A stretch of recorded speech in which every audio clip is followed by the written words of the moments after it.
இரண்டாவதாக புனித மஸ்ஜித் நபவி அந்த ஹுத்பாவி ஹத்தீப் அப்துல் பாரி சுபைத்தி ஹஃபிதுல்லாஹ் நிகழ்த்தியிருந்தார்கள். ஹுத்பாவின் தலைப்பு நான் அவனை விட சிறந்தவன் என்ற வார்த்தையின் பாரதூரம். அல்லாஹ்வை புகழ்ந்து நபி ஸல்லல்லாஹு அலைஹி வஸல்லம் சொல்லி தக்வாவை வலியுறுத்தியதன் பின்பு அல்லாஹ்வுடைய அடியார்களே, நான் அவனை விட சிறந்தவன் என்று சொல்லக்கூடிய வார்த்தை இன்று பரவலாக எல்லோரும் சொல்லக்கூடிய ஒரு வார்த்தையாக இருக்கிறது. அது வெறுமனே வார்த்தை அல்ல, அது ஒரு மறைந்திருக்கக்கூடிய ஒரு மனிதனுடைய உணர்வாகும். அநேகமான உள்ளத்தில் ஆழமாக பதிந்திருக்கக்கூடிய ஒரு சிந்தனையாகும். அது ஒரு மனிதனை விழுத்தாட்டக்கூடியதாக, ஒரு மனிதனை அழிவின் பால் இட்டுச் செல்லக்கூடிய ஒரு வார்த்தையாக இருக்கிறது. அது ஒரு மனிதன் மற்றவர்களை ஒப்பிட்டு பார்க்கின்ற போது பாவிக்கக்கூடிய, தன்னை மற்றவர்களோடு ஒப்பிட்டு பார்க்கின்ற போது பாவிக்கக்கூடிய ஒரு வார்த்தையாக நாங்கள் காண்கின்றோம். நான் தான் சிறப்புக்கு தகுதியானவன், நான் தான் அந்தஸ்துக்கு தகுதியானவன், நான் தான் உயர்வுக்கு தகுதியானவன், நான் தான் மற்றவர்கள் ஒன்றுமே கிடையாது என்ற சிந்தனையை உள்ளத்தில் ஏற்படுத்தக்கூடிய ஒரு வார்த்தையாக, அந்த உள்ளத்தில் ஏற்பட்ட உணர்வின் வெளிப்பாடாக அந்த வார்த்தை அமைந்திருக்கிறது. எல்லா விதமான தகுதிகளும் என்னிடத்தில் மாத்திரம் இருக்கிறது, எல்லா விதமான ஆற்றல்களும் ஆளுமைகளும் என்னிடத்தில் மாத்திரமே இருக்கிறது, மற்றவர்களிடத்தில் கிடையாது என்ற அந்த உணர்வு.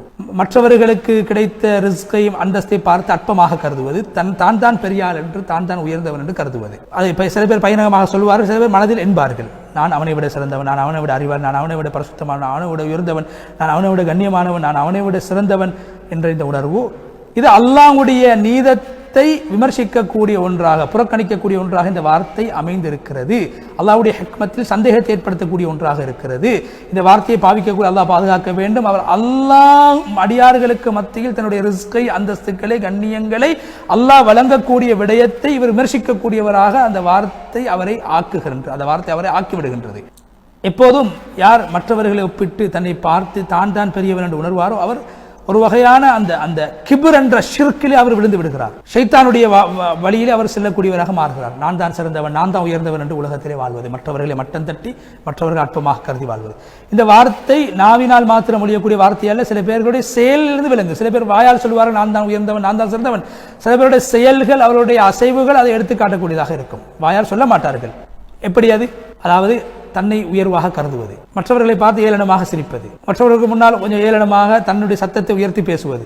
சில நேரத்தில் மற்றவருக்கு முன்னால் அவர் மௌனமாக இருப்பது கூட இன்னும் ஒருவரை அற்பமாக கருதக்கூடியதை உணர்த்தக்கூடியதாக இருக்கும். சில போது வார்த்தையால் சொல்வார், உள்ளத்தால் மற்றவர்களை பற்றி அற்பமாக கருதக்கூடிய அந்த தன்மை உள்ளத்திலே மறைத்து வைத்திருப்பார். சில போது வாயால் சொல்லுவார். சில சந்தர்ப்பத்திலே ஒரு நிறுவனத்துடைய பொறுப்புதாரி ஊழியர்களை அற்பமாக கருதக்கூடும், அற்பமான வார்த்தைகளை பாவிக்கக்கூடும். செல்வந்தர் ஏழைக்கு முன்னால் ஏழை அற்பமாக கருதி ஏதாவது வார்த்தைகள் பேசலாம், அல்லது ஏழை அற்பமாக உள்ளத்தால் கருதலாம். மார்க்கப்பட்டுள்ளவர்கள் சில போது பாவி செய்யக்கூடிய பாவிகளை அற்பமாக கருதலாம். அதே போன்று தன்னுடைய அறிவு, தன்னுடைய அந்தஸ்து, தன்னுடைய சிந்தனை, தன்னுடைய ஆளுமைகளை வைத்து பெருமை பேசக்கூடியவர்கள் மற்றவர்களுக்கு முன்னால் இப்படியாக பேசி மற்றவர்கள் அற்பமாக கருதலாம். மார்க்கம் என்ற பெயரில் அடிப்படையிலே இவ்வாறான விடயங்களை நான் சிறந்தவன், மார்க்க விடயத்தில் நான் தான் சிறந்தவன் என்று சொல்லலாம். சில பேர்கள் மற்றவர்களுக்கு உபதேசம் செய்கிறோம் என்ற அந்த போர்வையில் தான் உயர்வானவன், நான் உன்னை விட சிறந்தவன் என்பதை வெளிப்படுத்துவார்கள். தாவா பணியில் ஈடுபடுகின்ற போது கூட சில பேர்கள் நாம் உயர்ந்தவர்கள், நான் தான் சொர்க்கவாதிகள், நான் தான் சிறந்தவர்கள், நான் தான் உயர்ந்தவர்கள், நீங்கள் பாவிகள் என்பதை உணர்த்தக்கூடிய விடயங்களை பாவிப்பார்கள். இது ஒரு வகையிலே பெருமைகளுடைய ஒரு வகையாக இருக்கிறது. இந்த வார்த்தை யார் நேரடியாக சொல்வாரோ அவர் தன்னை பரிசுத்தப்படுத்துகிறார். மனிதர்களில் நான் தான் உயர்ந்தவர், என்னை விட்டால் ஆள் இல்லை என்ற உணர்வை அவர் ஏற்படுத்திக் கொள்கிறார். அவருடைய பேச்சை பெரிதாக கருதுவார், உண்மையை மறுத்து விடுவார், மற்றவர்கள் அற்பமாக கருதுவார். இவர் செல்லக்கூடிய பாதை இப்லீசுடைய பாதையாகும். வார்த்தைகள் வித்தியாசப்படலாம், தோற்றங்கள் வித்தியாசப்படலாம், ஆனால் அது இப்லீசுடைய வழிமுறையில் தான் அவர் பயணித்துக் கொண்டிருக்கிறார். நான் சிறந்தவன், மற்றவர்கள் அற்பமானவர்கள். ஒரு அற்பமான அடியானால் எப்படி அல்லாஹ்வை விட முந்த முடியும்? அல்லாஹ்வுடைய விடயங்களை எப்படி விமர்சிக்க முடியும்? அல்லாஹு தஆலா அவன் தான் படைத்தான், ஏற்பாடு செய்தான், உயர்த்துகிறான், தாழ்த்துகிறான், கண்ணியப்படுத்துகின்றான், இழிவுபடுத்துகின்றான். நாம் மற்றவர்களை இழிவுபடுத்துவதற்கோ நாங்கள் கண்ணியப்படுத்துவதற்கோ நாங்கள் தகுதியானவர்கள் அல்ல. அல்லாஹ் மனிதர்களுக்கு எது பொருத்தமோ அது அறிந்தவனாக இருக்கிறான். அவன் ஞானம் உள்ளவனாக இருக்கிறான். அவன் அதாவது ஞானத்தோடு செயல்படக்கூடியவனாக இருக்கிறான். மனிதர்கள் எங்களுடைய புத்தியால் விளங்க முடியாத விடயங்களை அவன் உலகத்திலே செய்து கொண்டிருக்கிறான். அல்லாஹ் குர்ஆனில் சொல்கிறான், படைக்கக்கூடிய அல்லாஹ் அறியாதவனாக இருக்கின்றானா? அவன் அன்பு காட்டக்கூடியவனாக, மிருதுவானவனாக, எல்லா விடயங்களையும் அறிந்தவனாக இருக்கிறான். சூரா அல் முல்க் 14வது வசனம். அல்லாஹ் உனக்கு எதை கொடுத்திருக்கிறானோ அது ஹைராக இருக்கும். உன்னுடைய சிந்தனையில் அது அற்பமாக இருந்தாலும் சரி. அல்லாஹ் உனக்கு எதை தரவில்லையோ அதில் ரஹ்மத் இருக்கு, அல்லாஹ்வுடைய ரஹ்மத் இருக்கும். அதை நீ எனக்கு அல்லாஹ் ஒன்றும் தரவில்லை என்று நீ கருதினாலும் அல்லாஹ் தராமல் இருப்பதிலும் ரஹ்மத் இருக்கிறது, தந்ததிலும் ஹைர் இருக்கிறது. அதை நீங்கள் அற்பமாக கருதினாலும் சரி. சில விடயங்களை அல்லாஹ் நான் கேட்போம் தரமாட்டான், தாமதிப்பான், அதை பிற்போடுவான், அதிலும் ஹைர் இருக்கிறது. சில நேரத்திலே அல்லாஹ் தடுப்பதிலும் நலவு இருக்கும். சில போது அல்லாஹ் இல்லாமலாக்குவதில் வெற்றி இருக்கும். எனவே ஒரு அடியான் எப்போதும் அல்லாஹ்வுடைய பொருத்தத்தை தேடக்கூடியவனாக இருக்க வேண்டும். மற்ற தனக்கு கிடைத்ததை மற்றவர்களுக்கு கிடைத்ததை வைத்து அதாவது ஒப்பிட்டு பேசக்கூடியவனாக மனிதன் ஒருபோதும் இருக்கக்கூடாது. அல்லாஹ் தந்த நியமத்துக்களை நாங்கள் வைத்து மற்றவர்களை அற்பமாக கருதுவதற்கு அதை காரணமாக ஆக்கிவிடக்கூடாது. மற்றவருடைய அந்தஸ்துக்களை எங்களுடைய அந்தஸ்துக்களை அளக்கக்கூடிய அளவுகோலாக அதை ஆக்கிவிடக்கூடாது.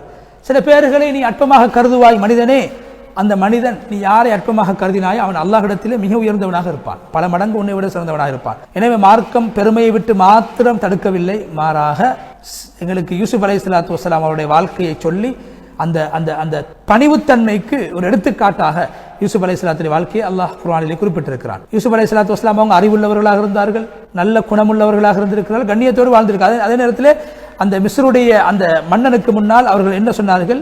நான் அவரை விட சிறந்தவன் என்று சொல்லவில்லை, நான் எனக்குத்தான் எல்லாம் தெரியும் என்று சொல்லவில்லை, மற்றவர்களை விழுத்தாட்டவில்லை. என்ன சொன்னார்கள்? தன்னுடைய ஆளுமையை அந்த அரசனுக்கு முன்னால் வெளிப்படுத்தினார். மற்றவர்களை தாழ்த்தி ஒரு பொறுப்பை அடைய வேண்டும், பதவி அடைய வேண்டும் என்று யூசுப் அலைஹிஸ்ஸலாம் முயற்சிக்கவில்லை. என்ன சொன்னார்கள்? இஜ்அல்னி அலா ஹஸாஇல் அர்த், இந்த பூமியுடைய விவசாய அதே போன்று நீர்வளத்துடைய அமைச்சை எனக்கு தாருங்கள், விவசாய பொறுப்பு அமைச்சு எனக்கு தாருங்கள், என்னை ஒரு பொறுப்புதாரியாக நியமிங்கள், என்னிடத்திலே நேர்மை இருக்கிறது, என்னிடத்திலே அறிவு இருக்கிறது என்று சொன்னார்களே தவிர மற்றவர்களிடத்தில் ஒன்றும் இல்லை, நான் மாத்திரம்தான் என்று பெருமையாக பேசவில்லை. சூரா யூசுப் 55வது வசனம்.